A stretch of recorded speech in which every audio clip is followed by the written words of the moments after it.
औज़ुबिल्लाहि मिनश्शैतानिर्रजीम बिस्मिल्लाहिर्रहमानिर्रहीम इय्याका नअबुदु व इय्याका नस्तईन। हम माइक्रोबायोलॉजी पढ़ रहे हैं और माइक्रोबायोलॉजी में हमने होस्ट माइक्रोब इंटरेक्शन पढ़ी है और होस्ट माइक्रोब इंटरेक्शन में हमने ये पढ़ा था कि किस तरह एक माइक्रो ऑर्गेनिज़म जो है वो होस्ट के साथ इंटरेक्ट करता है और उसके अंदर डिजीज़ का असर करता है। तो इसके हमने 2-3 लेक्चर्स पढ़े हैं, ठीक है। एक एडहेरेंस था, दूसरा पेनिट्रेशन था, ठीक है। इसके अलावा कौन से फैक्टर्स हैं जो बैक्टीरियल पैथोजेनिसिटी को इन्हांस करते हैं, वो फैक्टर्स हमने पढ़े थे, ठीक है। तो उसी को हम आगे कंटिन्यू करते हैं। आज हम डिफरेंट काइंड्स ऑफ बैक्टीरिया पढ़ेंगे और उसमें जो डिफरेंट काइंड्स ऑफ टॉक्सिन्स हैं, स्पेसिफिकली वो टॉक्सिन्स जो एक्सोटॉक्सिन्स हैं, ठीक है, वो पढ़ेंगे, ठीक है। इसमें सबसे पहले जो है वो डिप्थीरिया टॉक्सिन्स हैं।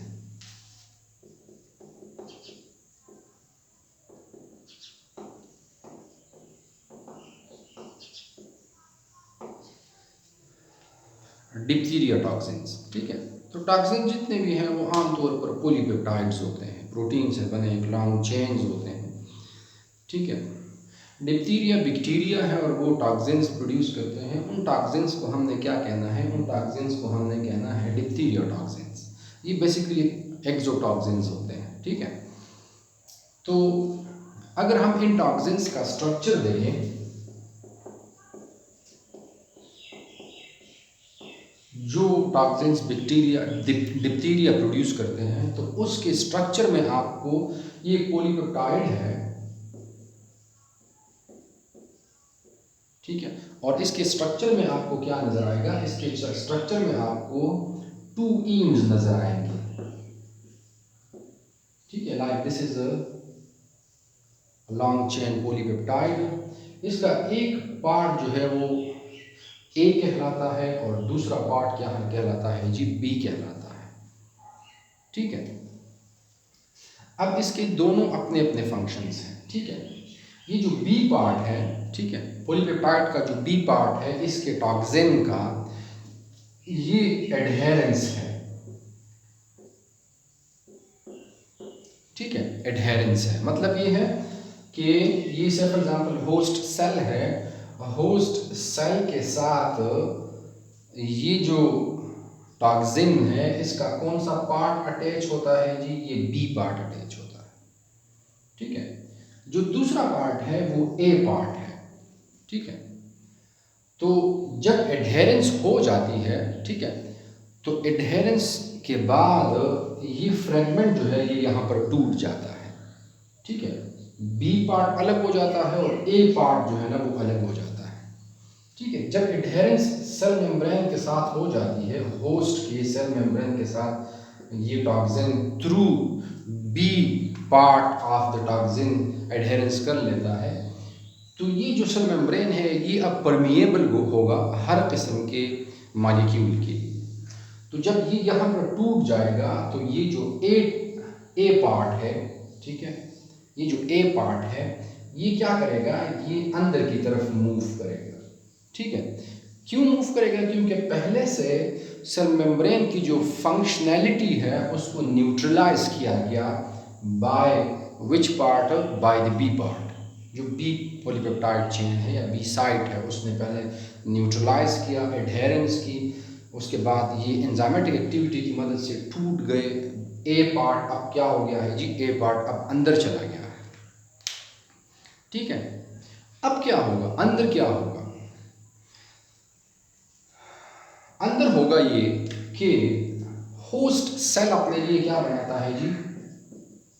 प्रोटीन्स बनाता है। होस्ट सेल अपने लिए प्रोटीन्स बनाता है और प्रोटीन्स जब बनाता है, ठीक है, तो ही वो सरवाइव कर सकता है, तो ही वो जिंदा है। प्रोटीन्स नहीं है तो बैक्टीरियल जो होस्ट या जितने भी ह्यूमंस हैं या एनिमल सेल्स हैं वो सरवाइव कर सकते हैं, प्रोटीन्स के बगैर वो नहीं कर सकते। तो ये जो ए पार्ट है, ठीक है, ये सेल राइबोसोम के पास जाएगा, क्योंकि वहाँ पर जो है ना वो ट्रांसलेशन होती है, ठीक है। राइबोसोम के पास ये जाएगा ये ए पार्ट, ठीक है, और वहाँ पर एक फैक्टर है, ठीक है, ठीक है, उसको हम क्या कहते हैं, इलांगेशन फैक्टर कहते हैं, ठीक है, इलांगेशन फैक्टर, ठीक है, इसको इलांगेशन फैक्टर 2 भी कहते हैं, ठीक है। इलांगेशन फैक्टर 2 के साथ ये क्या होगा जी, ये अटैच होगा। अब नाम से जाहिर है ये जो प्रोटीन है या ये जो पॉलीपेप्टाइड है, ये ट्रांसलेशन में क्या करता है, ट्रांसलेशन में इलांगेशन करता है। प्रोटीन जो बनते हैं, जो अमीनो एसिड की चेन है, उसको ये क्या करते हैं जी, वो उसकी लेंथ को इंक्रीज करते हैं। और ये जो फैक्टर है, ये जो 30S सब यूनिट है राइबोसोम का, उसके साथ I think, I am not sure, उसके साथ जो है ना वो आई थिंक अटैच होते हैं, या 30S है या 50S है, ठीक है। तो ये क्या करते हैं जी, ये इलांगेशन करते हैं। ये ए पेप्टाइड जो है ना, जो टॉक्सिन का है, वो आता है और किसके साथ अटैच हो जाता है, इलांगेशन फैक्टर 2 के साथ, which will mall function the activity of this enzyme कह लें या प्रोटीन कह लें, माल फंक्शन विच विल सिंपली जो है ना इनएक्टिवेट कर देगा इस। तो जब इस ये फैक्टर इनएक्टिवेट होगा, there will be no elongation. When there is no elongation, there will be no protein synthesis. When there is no protein synthesis, the host cell will automatically die, ठीक है। तो टॉक्सिन्स क्या कर रहे हैं, toxin death काज कर रहे हैं, ठीक है, किस चीज का, होस्ट सेल का, by interfering with the elongation factor 2 through which polypeptide, through a polypeptide या ए पार्ट का जो है, ठीक है। होस्ट के पास भी जो है ना वो क्या है, होस्ट के पास भी एक एंटी टॉक्सिन एक्टिविटी है, ठीक है। होस्ट के पास जो है क्या होते हैं, एंटी टॉक्सिन्स होते हैं, ठीक है। होस्ट के पास क्या होते हैं, एंटी टॉक्सिन्स होते हैं। एंटी टॉक्सिन्स जो होस्ट के जो टॉक्सिन्स के खिलाफ काम करते हैं, उनको हम क्या कहते हैं, एंटी टॉक्सिन्स कहते हैं, ठीक है। तो ये भी बेसिकली केमिकल सब्सटेंसेस हैं, ठीक है। अब ये क्या करते हैं, ये एंटी टॉक्सिन्स जो हैं, ये तब काम करेंगे जब तक टॉक्सिन्स होस्ट सेल के साथ एडहेयर नहीं करता, या जब तक उसने एडहेयर नहीं किया होता है, ठीक है। अब let's say for example we have this protein, this host cell, और यहाँ पर क्या है जी, यहाँ पर ये टॉक्सिन मौजूद है। ये एंटी टॉक्सिन आएगा, इसको मैं नाम दे देता हूँ जी जी, ठीक है। यहाँ पर इसका बी पार्ट है इस टॉक्सिन का, और इसका क्या है जी, ए पार्ट है। तो ये जो बी पार्ट है, यहां पर हमने क्या पढ़ा कि ये क्या करता है, एडहेरेंस करता है। तो जी एंटी टॉक्सिन क्या करेगा, एंटी टॉक्सिन इस बी पार्ट के एडहेरेंस को, या जो टॉक्सिन सेल या टॉक्सिन होस्ट सेल कम्प्लेक्स है, उसके कम्प्लेक्स को बनाने से रोकता है, ठीक है। तो सिंपली क्या होगा, बी सेल यहाँ पर जो है ना, या सॉरी बी पार्ट जो है वो इस होस्ट सेल के साथ जो है ना वो अटैच नहीं होगा, ठीक है। ये कौन करता है, ये अनअटैचमेंट या डी अटैचमेंट कौन करता है, ये जी, या यूँ कहने के एंटीटॉक्सिन जो होस्ट के पास होता है। once remember, once the attachment has been made, the adherence has been done, then this antitoxin will no longer be able to detach this toxin, ठीक है। so this is the you can say this is the whole story of diphtheria toxin, ठीक है। इसका structure इसका वो है, ठीक है। अब हम दूसरा जो है, ठीक है, दूसरा है वो है बोचोलिनम टॉक्सिन है, बोचोलिनम टॉक्सिन,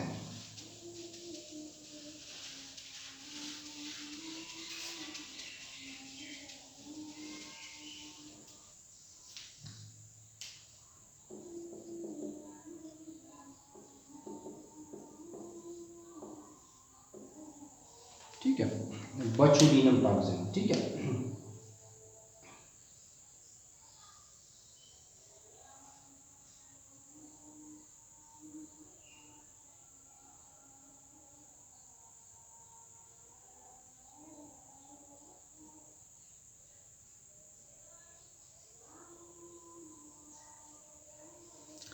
अच्छा जी, तो आमतौर पर होता ये है कि वी हैव अ न्यूरॉन,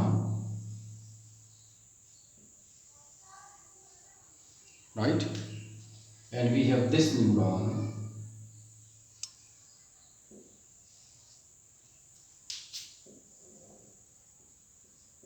इसको मैं ए नाम दे देता हूँ, इसको मैं बी नाम दे देता हूँ। इसको हम क्या कहेंगे, इस पार्ट को हम साइनेप्टिक क्लिफ्ट कहते हैं, ठीक है। और ये जो जंक्शन है, ठीक है, ये बेसिकली आप साइनेप्टिक जंक्शन कहते हैं, ठीक है। एक स्टिमुलस आ रहा है, तो स्टिमुलस इस न्यूरॉन से इस न्यूरॉन में किस तरह जाएगा, यहाँ पर तो आप लोगों को पता है कि न्यूरॉन के अंदर अगर मूवमेंट हो रही है इम्पल्स की, तो वो सार्टेटरी इम्पल्स होगा, वो जंपिंग करेगा यहाँ से, ठीक है, बाय द डीपोलराइजेशन, और फिर रिपोलराइजेशन होती है, उसके झंझट में हम नहीं जाते और ना हम जो है वो नर्वस सिस्टम पढ़ रहे हैं।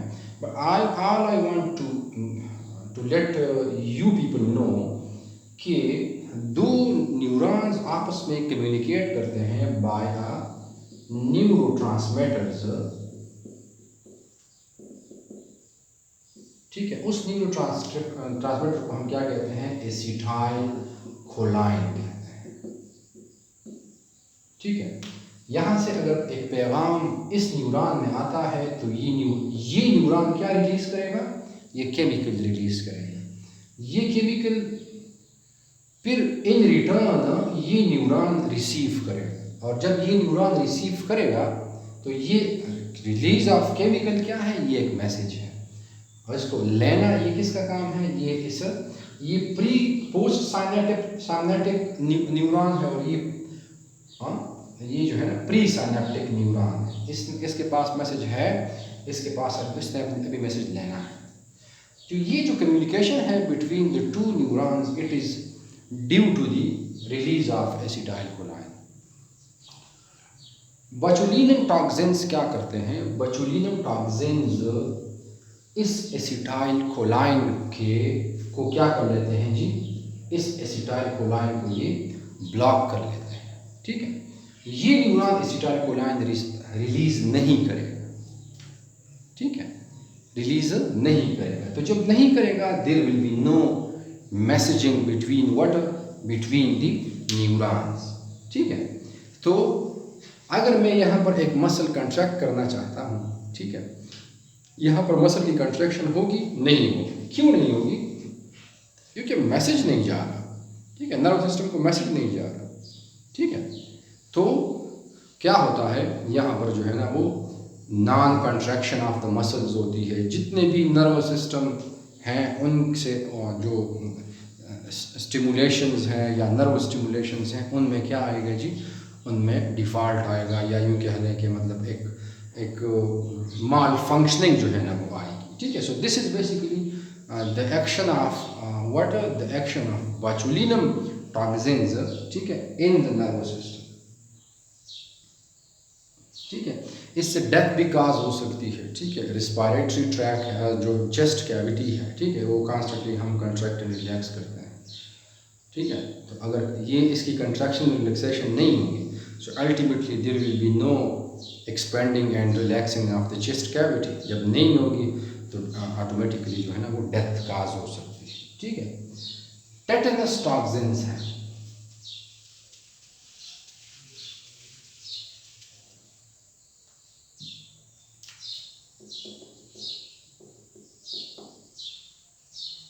ठीक है।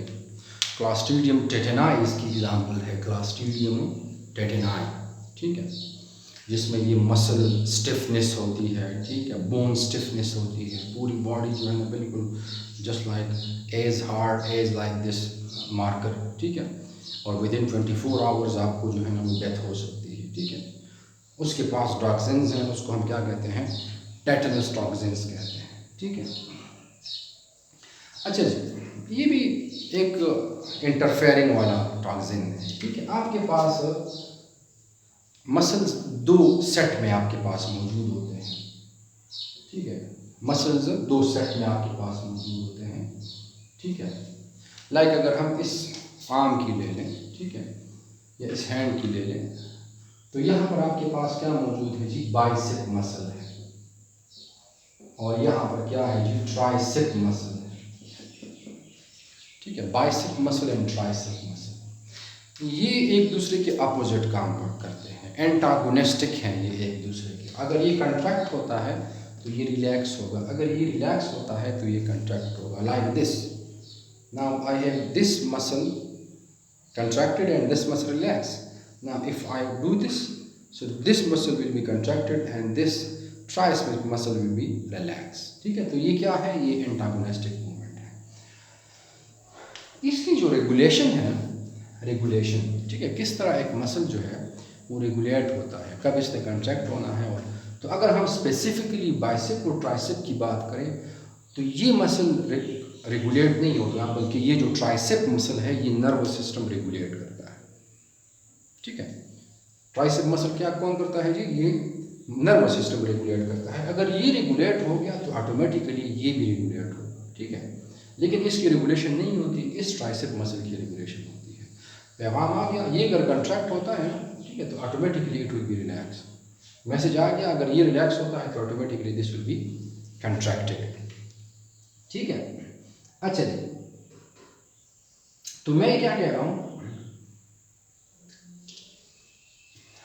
नर्वस सिस्टम है, ठीक है, नर्वस सिस्टम, ठीक है। अब मैंने आपको क्या बताया कि ये नर्वस सिस्टम कंट्रोल करता है। नर्वस सिस्टम इनहिबिटरी रिसेप्टर कह लें या ट्रांसमिटर्स कह लें, ठीक है, ये पैगाम लेके जाएगा, ठीक है, नर्वस सिस्टम को। और नर्वस सिस्टम इन कंट्रैक्शन और रिलैक्सेशन के रिस्पांस में, ठीक है, एक अमाइनो एसिड है, उस अमाइनो एसिड को हम क्या कहते हैं, उस अमाइनो एसिड को हम क्या कहते हैं, ग्लाइसिन कहते हैं, ग्लाइसिन।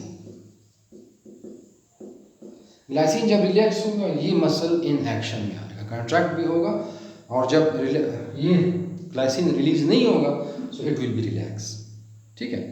तो ये टेटनस टॉक्सिन्स क्या करते हैं, ये टेटनस टॉक्सिन जो है ये सिंपली, ठीक है, सिंपली जो है ना इस ग्लाइसिन की रिलीज को ब्लॉक कर लेते हैं। रिलीज ऑफ ग्लाइसिन को क्या कर लेते हैं जी, ब्लॉक कर लेते हैं। कहाँ से, नर्वस सिस्टम से, ठीक है। कौन से टॉक्सिन्स, ये टेटनस टॉक्सिन्स, ठीक है। तो बॉडी, मैंने आपको अभी क्या कहा, बॉडी मुकम्मल तौर पर जो है ना वो स्टिफ होगी। एक मसल कंट्रैक्टेड है तो वो कंट्रैक्टेड फॉर्म में होगा, एक मसल रिलैक्स है तो वो रिलैक्स फॉर्म में होगा, ठीक है। क्योंकि क्या नहीं आ रहे, सिग्नल्स नहीं आ रहे, कहाँ से, नर्वस सिस्टम से। किसकी फॉर्म में, ग्लाइसिन की फॉर्म में। ये ब्लॉक है, ठीक है।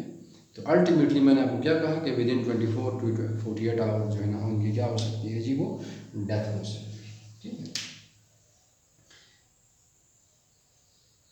इसको हम, इस कंडीशन को हम स्पाज्म कहते हैं, जब एकदम से आपका जो मसल है वो पुल हो जाए, कह लें आप, या स्टिफ हो जाए, इसको हम मसल स्पाज्म कहते हैं, ठीक है।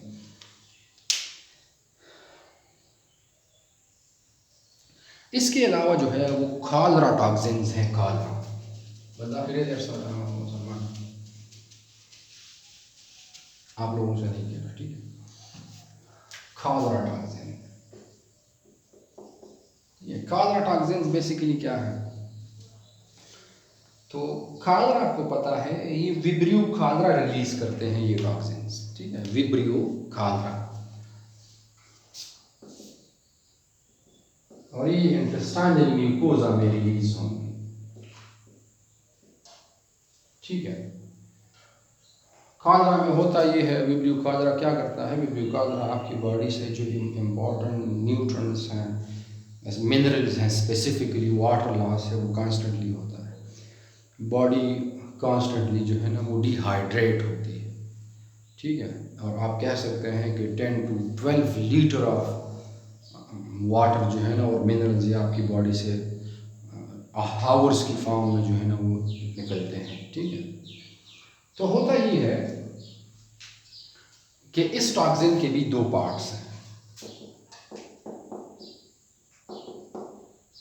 ठीक है, एक ए है और दूसरा क्या है, बी है। लेकिन ये जो बी है ये फर्दर कितने पार्ट्स पर मुश्तमिल है, 1 2 3 4 एंड 5। ठीक है, इसके फिर क्या है जी, फर्दर 5 सब यूनिट्स हैं। ठीक है, तो ये जो बी पार्ट है ये किस में काम करता है, जिस तरह हमने स्टार्ट में पढ़ा। ठीक है, एडहेरेंस में काम करता है। सेल के साथ ये एडहेर हो गया, ये क्लीव होगा और ये ए जो है अंदर क्या करेगा, सेल के अंदर क्या करेगा जी, पेनिट्रेट करेगा। ठीक है, जब ये पेनिट्रेट करता है तो ये एक एंजाइम को जो है ना वो इफेक्ट करता है, या प्रोटीन है, उसको हम क्या कहते हैं, उसको हम कहते हैं एडिनिलेट साइक्लेज। एडिनिलेट साइक्लेज। ठीक है, एडिनिलेट साइक्लेज क्या करता है, एडिनिलेट साइक्लेज जो है वो एटीपी को साइक्लिक एएमपी में कन्वर्ट करता है। देखिए, बॉडी में अगर मूवमेंट हो रही है तो वो न्यूरॉन करेगा। ठीक है, हम किसी को आवाज़ देना, हम किसी को पैगाम देना चाहते हैं, वर्बली हम कहेंगे। सेल के अंदर भी एक पैगाम रसा है और वो कौन है, वो एडिनिलेट साइक्लेज है। तो जब भी ये सेल मेम्ब्रेन में होता है, जब भी एक पैगाम बाहर से आता है, एडिनिलेट साइक्लेज क्या करता है, ये एटीपी को पकड़ के उसको कन्वर्ट कर लेता है किस चीज़ में, साइक्लिक एएमपी में। और फिर साइक्लिक एएमपी आगे जाकर जो है ना वो क्या करता है, पैगाम जो है ना वो स्पेसिफिक पार्ट तक पहुंच जाता है। होता ये है कि एडिनिलेट साइक्लेज माल फंक्शन होगा। ठीक है, ये ए पार्ट इसको क्या करता है, माल फंक्शन करेगा।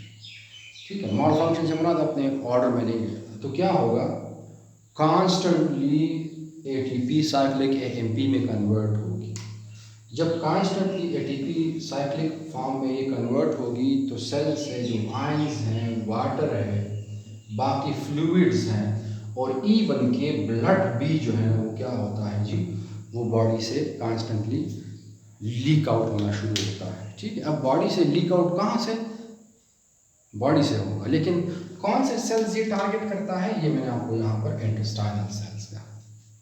ठीक है, तो इंटेस्टाइनल सेल्स में फिर एब्जॉर्प्शन नहीं होती, आमतौर पर इंटेस्टाइनल सेल में एब्जॉर्प्शन होती है, वहाँ पर एब्जॉर्प्शन नहीं होगी। जब एब्जॉर्प्शन नहीं होगी, ठीक है, स्पेसिफिकली इन आयंस और लिक्विड्स की, तो ये बॉडी से क्या होंगी जी, वो बाहर जाएंगे। ठीक है, एक चीज़ मैं आप लोगों को खुद से दे रहा हूँ, वो आपने खुद से देखना है, वो क्या है, स्ट्रिप्टोलाइसिन ओ, स्ट्रिप्टोलाइसिन ओ, और दूसरा क्या है जी, स्ट्रिप्टोलाइसिन एस, स्ट्रिप्टोलाइसिन एस। ये आप लोगों ने खुद से देखना है और फिर मुझे इसके बारे में 2 या 3 की लाइनें जो है ना वो बतानी है। ठीक है, तो आज के लिए इतना ही काफ़ी था। अगर आप लोगों को कोई क्वेश्चन है, ठीक है, तो आप नीचे कमेंट सेक्शन में लिख सकते हैं। वीडियो को लाइक करें, सब्सक्राइब करें और शेयर करें।